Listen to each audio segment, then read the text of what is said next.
Hey, my name is Amanda, and I'm a recently board certified music therapist.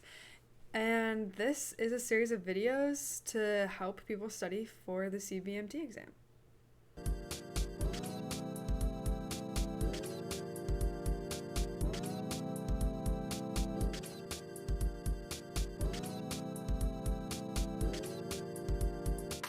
I took the CBMT exam at the end of April after finishing my internship at Park Nicollet in Minnesota. Um, and when I was studying, I realized that a lot of the resources that I was looking for didn't exist or were costing a lot of money. And I thought, that's silly. We should make this more accessible to people. We've already paid so much for a degree, you have to pay so much for a test. I really want to help everybody be set up for success for this exam. So, if this series of videos is helpful to you, then share it with a friend. Um, yeah, that's just the goal. So this first video, we're just gonna be talking a little bit about like what the exam is, when you're gonna sign up, and all that stuff. And the next videos are gonna be content review. For me, I'm an auditory and visual learner, so it's really helpful for me to have visuals and audios. What I was really looking for when I was studying was like a YouTube series of like, hey, let's review for the CBMT like there was for, our AP exams and stuff like that. So let's jump right into this exam. So when to apply, the first step you're going to have to do is to create an account at www.cbmt.org. And they have a lot of really great information for you there in the candidate handbook, which is a PDF you can download. So once you create an account, then you'll create an exam application. You have to follow all the instructions right on there. But just so you know, you'll need an email from your internship supervisor to certify you've completed the internship. You will need confirmation from your academic site that you have completed your coursework, and you will need to pay for an official transcript and have that sent to the CBMT. You also have to pay your exam fee, which is currently, as of today, $325 for the first time and then $275 for each retest. And then after that, you'll just wait for your testing record to be set up, which could take a couple days. And then once that's ready to go, you'll schedule your exam at a PSI testing center. And when you're doing that, maybe try to take into account different things.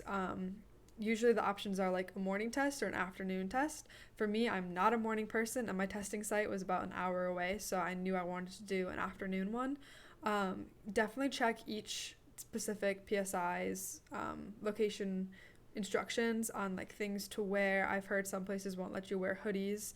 Like if you bring a sweatshirt, it has to be like a crew neck, so you don't have a hoodie. A lot of places make you leave the water outside, leave snacks outside, but you can go and get it when you need a break. But that does take from your time. So yeah, definitely just take a look at that. Make sure that you know what to expect. Make sure that you know how many forms of ID you need. I think most places you have to have 2 forms of valid government ID or something like that. So that's that. The actual exam has 150 questions, and this is kind of tricky because most of the practice tests that you see have 130 questions, because 20 of the actual test are unscored questions that they use to see if they should include them in future testing. But because of this, it's kind of weird because when you take your practice test, you're only doing 130 questions. And so you get to the actual one and it feels so much longer. So I would really just try to start preparing your brain to focus on something for longer amounts of time. I feel like for me, my attention span is short, and it's gotten shorter with social media. And so honestly, one of the ways I prepared was just like sitting down and setting a timer and just reading for a certain amount of time and trying to increase that time every couple of days. So that's a way to just work on my attention span, my ability to sit still. And obviously you can like wiggle around and move and stand up if you need to. But yeah, working on your ability to sit still and concentrate is honestly something that helped me a lot. But I would say too that if you have accommodations that you can use, definitely use them. Talk to CBMT, talk to PSI. They have those options. So if that's something that you need, totally use it. Okay, so actual exam, 150 questions, 130 are scored, and the 20 are unscored. This is tricky though because it's not like all the practice ones are at the beginning or at the end. They're intermixed. So you have to answer all of them in your time. You can't skip the practice one. That's not an option. You just have to do them all. You don't know which ones they are. Don't even try to guess which ones they are. You'll just stress yourself out. So when you get to the testing place, they'll usually do like a little pat down or like a scanner thing to make sure you don't have anything on you. They like have you empty your pockets and all that. They'll give you a bag and you'll put your stuff in there, like your phone, wallet, keys. Your phone has to be off. And they lock the bag, and then you actually take the bag with you, at least the one I went to the testing room, and they have a bunch of like little tiny cubicles set up basically with like a computer and a chair. And you put your locked bag on the back of your chair, and then you sit down, and there'll be some introductory questions and instructions. There'll be a set of a couple practice questions so you can make sure you know how the system works, how to answer questions, how to go back, how to go forward, how to mark questions to go back to. And then after all of that, you will start your time. And then after your test, I think there's a survey thing you have to do afterwards. And then you head out to the lobby, and then usually they'll print off your score and let you know what you got. Okay, so of these questions, there's different domains. So the first domain is safety, and there's 5 questions about safety. And so I'll have a video kind of going over that. Second domain is referral, assessment, interpretation of assessment, and treatment planning. That is 35 questions, and again, we'll have a video chunked up about that. The third one is treatment, implementation, and documentation. That's 68 questions. Number 4 is evaluation and termination of treatment, 10 questions. And then number 5 is professional development and responsibilities, 12 questions. And so all of this information you can find in the candidate handbook, and I would really recommend reading over that. But this is just, an easy way to get some info. So current available resources that I found during my time of studying that I thought were kind of helpful. Practice test from the CBMT. They have 2 versions available for purchase. If I remember correctly, they're a little expensive, especially for someone that just completed a low or unpaid internship. So what I would say to that, I personally did not buy the practice test. I will say that sometimes you have friends who are willing to share their knowledge of the practice test. And that can always be helpful. So stay in touch with your classmates, talk to them, see if you know someone that bought the practice test, and maybe you can kind of pick their brain on it a little bit.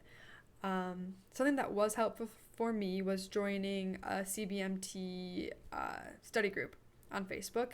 And you have to be careful with these because it can be really easy to get bogged down in the posts and the amount of posts. Some of them can be pretty negative. This is a hard test. And because of that, can be a lot of comments on there that kind of get in your head. For me, I was like, oh, that's not a problem for me. That's not gonna bother me until I was sitting literally in the exam. And then my brain started thinking of all those people's comments about like, oh, I didn't pass this on this try or this try or this try, and I'm just giving up. And so it's something you really have to be aware of to kind of like guard yourself from that. It'll hit you when you least expect it. But if you can get past that, the information that's in there is really, really helpful, and it's a very supportive group. Quizlet is something that I used a lot, both as a way of me making my own Quizlets based off of information I was studying, but also there's a good amount of them out there, and some of them even have some pretty good practice questions that you can use.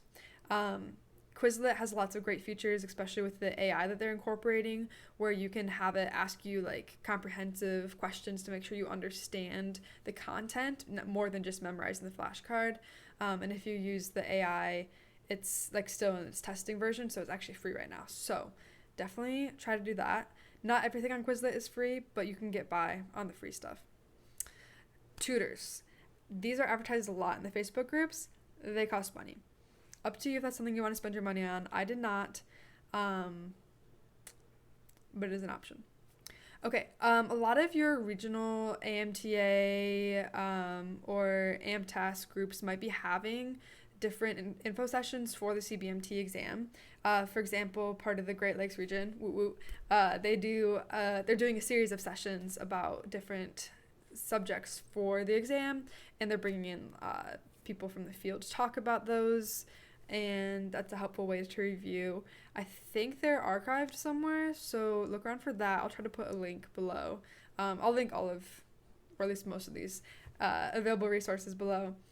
And then for me, the biggest resources that I used were from the CBMT and the AMTA.